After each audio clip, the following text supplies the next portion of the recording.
It's not every day students join their favorite teacher to celebrate her 99th birthday.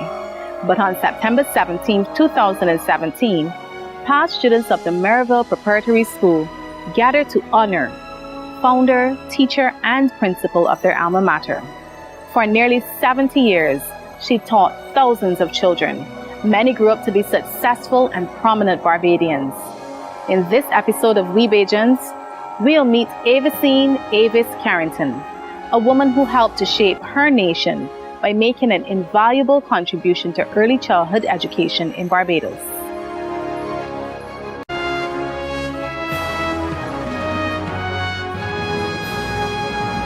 I was 4 years old, I believe, when I met Mrs. Carrington for the first time. She normally has students from 4.5.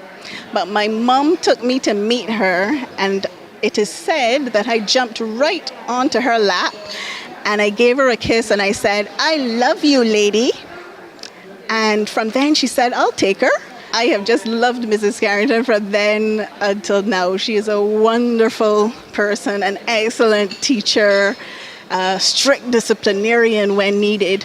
I never needed that, by the way. But everybody still talks about her to this day. Miss Carrington taught me in Form 5, which is the Common Entrance 11 plus class. It was like a milestone when we were at school. We're just like, yay, Miss Carrington's going to teach us. I think she loved her students. Even now, she inspired her students. I mean, she did have the strap too. I don't think there's anyone that came out of her school that did not get the strap. But there was a deep-seated love, and I think she found whatever it is you had inside to bring it out. Caring, loving, understanding, and she has that, for lack of a better word, that go-getter attitude. I can't even put my finger on it. She is kind, she is generous, she is intelligent, she's just a phenomenal woman. Born September 17, 1918, to Beatrice and Robert Innes, she was christened Avis Innes. My name is Avis, but everybody calls me Avis. I grew up in a village called the Ivy with my parents and 3 sisters. I had an older sister who was a seamstress. My second sister, Constance Innes, she was a teacher and actually became headmistress of St. Michael's School, and I'm the third. I would say our life was quite comfortable. My father was a sort of a person who looked ahead of the times. And so we had everything that made our childhood, lively and happy. My eldest sister, she and I were tomboys, so we would be climbing trees. My second sister, whom everybody calls Aunt Dan, she was the bookworm. So she never got into the scrapes that we got into, but we would be climbing trees and doing all the forbidden things that, would get you into some scrape or other. Her father was a conductor on the train that ran daily from Bridgetown to Belle Plaine St. Andrew. He was a visionary and invested in his children's education. Well, I had my primary education at Belmont Primary School, which was about a little over a mile from my home. So we walked to school on mornings, and at that time, school hours were from 10 o'clock, I think, and ended at 4. Things were very different from what they are today. Children in that area were children who, to a large extent, went to school barefooted. But as I said, my father was one of these people who always was looking ahead, and we had everything that we needed. In my day, you had to pay fees to get to secondary school. So children who went to secondary schools were well fortunate enough that the parents could pay the fee, which was very small. But if your parent, I think when I went to St. Michael's, the fee was something like $21 a term. So my father paid for us, at least paid for my older sister and for me. My second sister, she got a scholarship to Queen's College. In those days, there was no Caribbean Examination Council, and since Barbados was under British colonial rule, students back then did the junior Cambridge and senior Cambridge exams before leaving school. Most of the girls left school at that point, and you had to look for a job. So I remained at St. Michael's until I was 18, and I left St. Michael's and started teaching. That is when the summer holidays came around, and when the schools reopened in September, I went into a teaching post. And at that time, you weren't paid when you started teaching. You had to have a period, of before you really satisfied the powers that be, that you were really ready to move on. So what made you decide that teaching was the way for you to go? Well, you didn't have much of a choice. And in those days, there were, I would say, about 3 avenues open to girls. You either went into nursing, teaching, or you became a seamstress.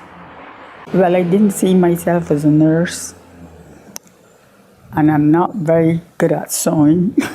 So that was, but I think deep down, I always wanted to be associated with children, because as a child, we didn't have any of the amenities that we have today. So my games used to be playing school. I would collect whatever was at hand, and there would be my students. And I think at the back of my mind, that was really what I was cut out to do. I started teaching, and I remained there all the years I taught in government service at St. Giles Boys' School, which is in the Ivy. So I was there for about 20 years.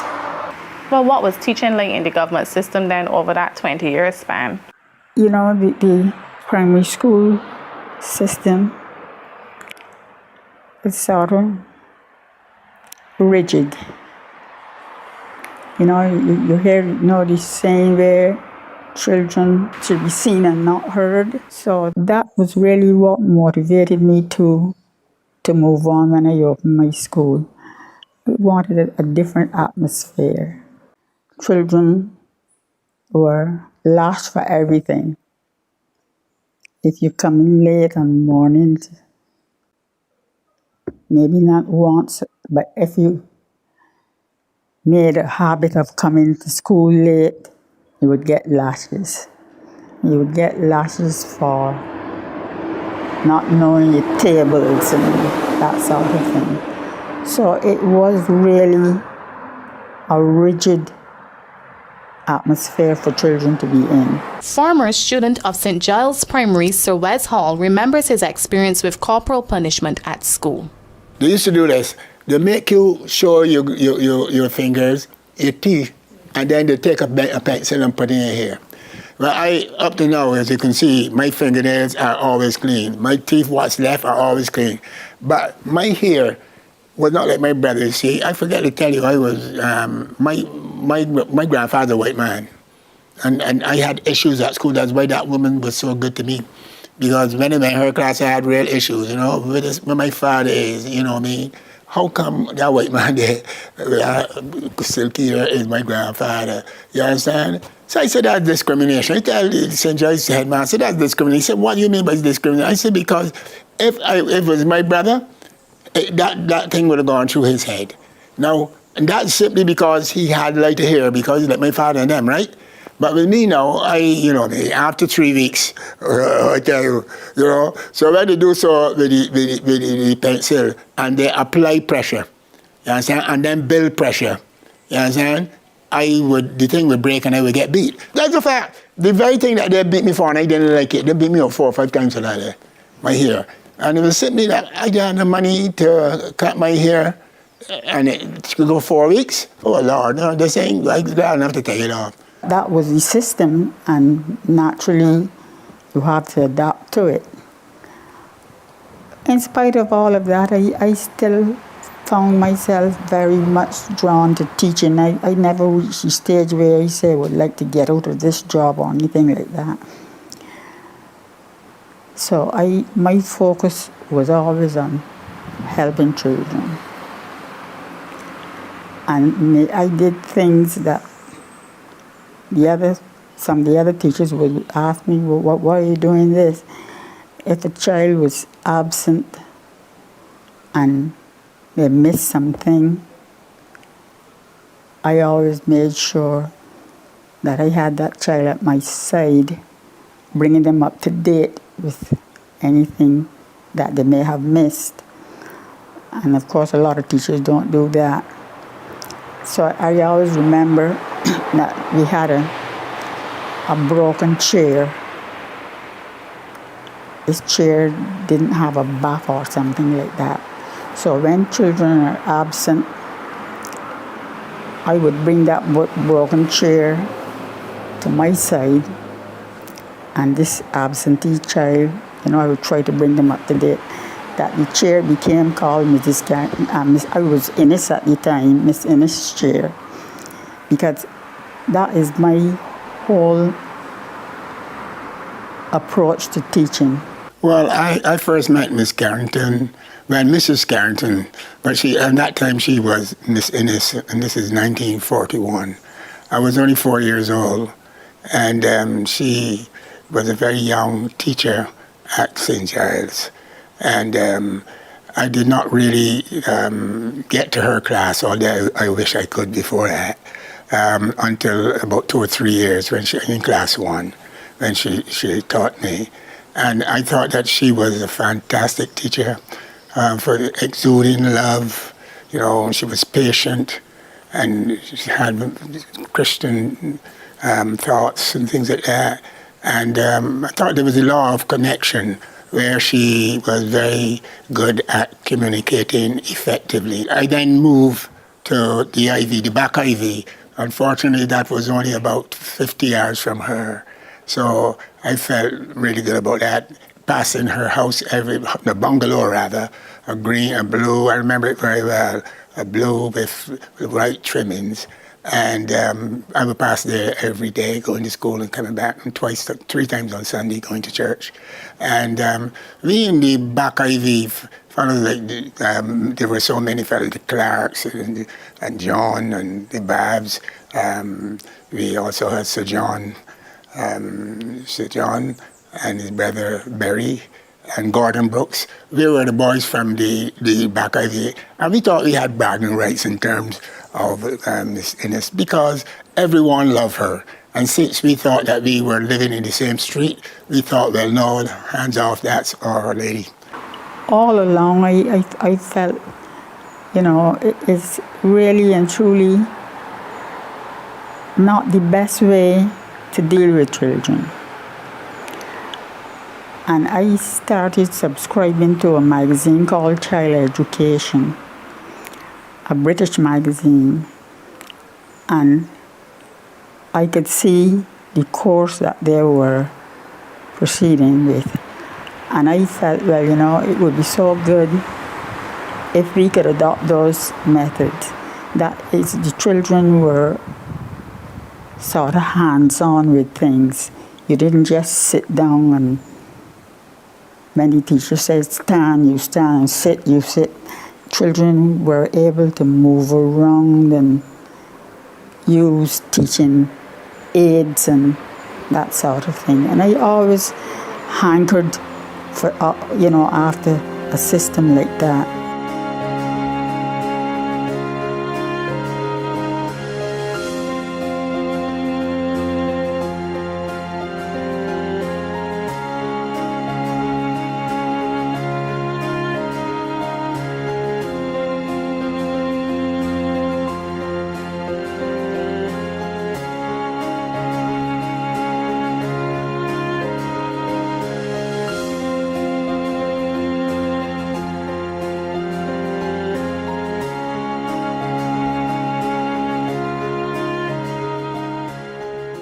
After 20 years of teaching at the St. Giles Boys School, Avis Carrington left the public service to open a school at her home on Pine Road, St. Michael. Her school started with the role of 6 children, including her son, Ian. What happened really that made me give up my job was my youngest son, Ian. Ronnie and Shelley, they were already at St. Gabriel's at the primary level, and he was the only one at home with a babysitter. So every morning it would be tears, he would be crying, and added to that too, running out to work every day. My husband had to get to his job. Shelley and Ian had to be, got ready for school. It was a bit hectic. And out of a blue sky, I said to myself, maybe this is the time when I should make the break from the government system and open a school with Ian. Well, she started the school in September 1959. I was born in December 1955. So to be precise, I was 3 years and 9 months. For me, going to school was just a matter of leaving the bedroom and walking maybe 20 paces down a corridor, and I was at school. Because the school was actually in the dining room of the house. So I really didn't have very far to go. There was a process at the beginning of the week and at the end of the week.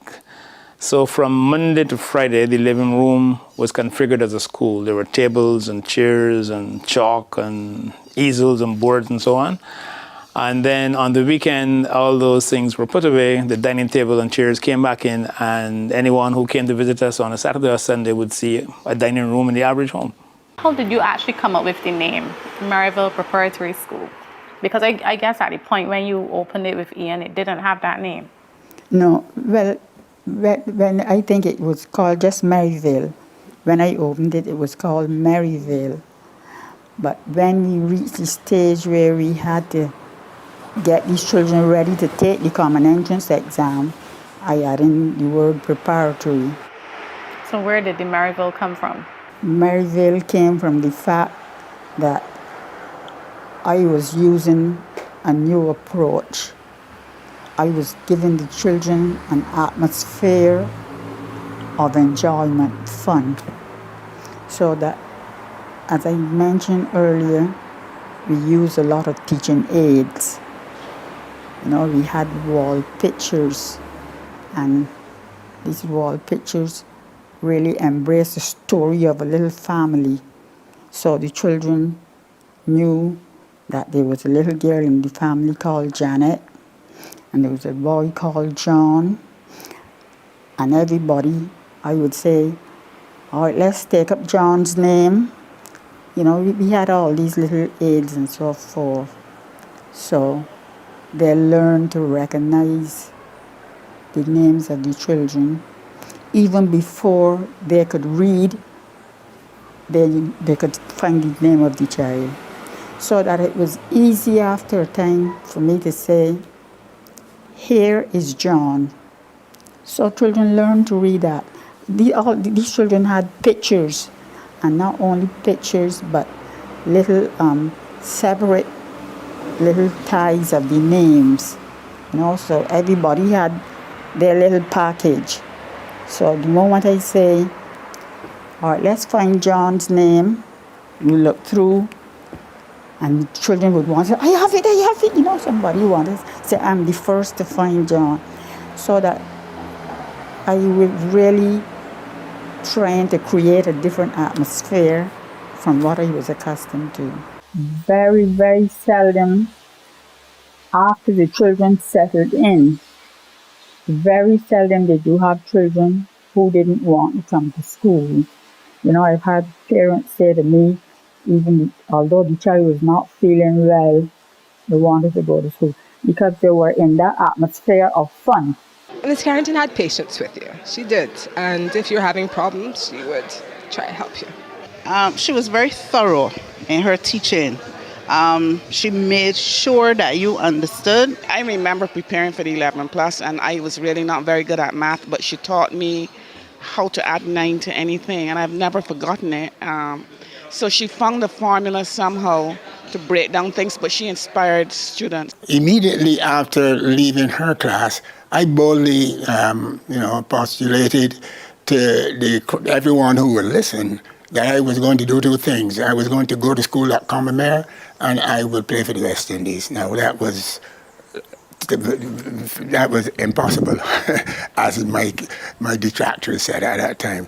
But at least I was so confident, having come out of her class, that I thought not only would I do well in the senior classes, but I thought I would do well at cricket, which is a game I love, and I thought Commermere was the best place to go. It's fair to say that she has always had an interest in all children, but especially in children that were not doing as well as others. And one of the things that I think a lot of people admire about her is that she would always take those children aside, perhaps during lunch break. She would spend some more time with those children, and she would go over with them and reinforce and whatnot. And so her goal was to make sure that all the children did as well as was possible. That practical approach to education worked in Avis Carrington's favor. Her school grew quickly from those initial 6 children to 220 at its highest count. Bigger classes resulted into expansion onto the veranda, and eventually Avis and her husband built classrooms to the side and back of their house. But that's the story for the next episode, when we'll look at Merrivale Preparatory School and its expansion, some of the prominent Barbadians who attended, and the fond memories teachers and students cherish.